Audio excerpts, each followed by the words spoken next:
Hello, I am IRUM and I am presenting some of my research work that is 3D visualization of arterial fibrillation data using advanced rendering techniques. So here is a brief introduction. What is arterial fibrillation? Arterial fibrillation is an irregular heartbeat that can lead to blood clot, stroke, and other heart-related complications. In arterial fibrillation, the upper two chambers of the heart, the atria, beat irregularly instead of beating effectively to move blood into the ventricles.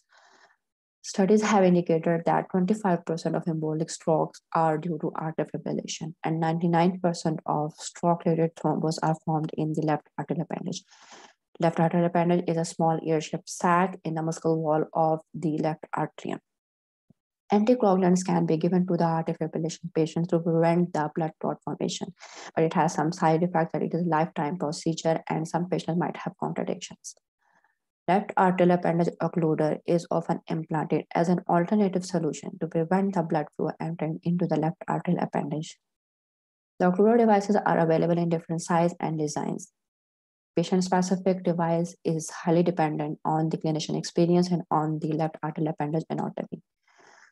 Volume graphics provide the different visualization techniques to visualize the left atrial appendage anatomy. For example, multi-panel reconstruction, in which the clinician can visualize the atrial appendage anatomy in a desired plane, but it does not contain any depth information. Besides 2D reconstruction techniques, there are 3D visualization techniques. For example, volume rendering, which is based on the recasting principle and on the local lighting effects. And it is the resultant image is dependent on the direct lighting effects. Besides volume rendering, cinematic rendering is a novel advanced rendering algorithm which uses the global illumination model and produce the photorealistic images with higher depth and shape perception rather than volume rendering. At the end, each pixel on the 2D image will contain the optical properties like color and opacity as well as the illumination effects. So the objective of my research is to build a web-based interface for the clinicians where they can visualize the structure and the flow data and they can plan the device for the specific patient. The visualization will be done using advanced rendering algorithm and some animations or particle motions can be added to show the blood flow.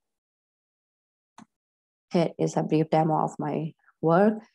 There are the preliminary results where the clinicians can upload the data. They can change the light position to focus on the specific part, and they can use the cutting plane in order to cut out the undesired part. So the future work here, finally is the future work. So the future work will be to check the different illumination effects by changing different light types. And to find out the relationship between the optical properties, that is color and opacity, with the material properties that are sparkler and the diffuse. And we will create the material textures for the volumetric data to create the more realistic impressions. And we will use the HDR for EU project of GTI group to check the changes on the volumetric data by changing the environmental maps. Thank you.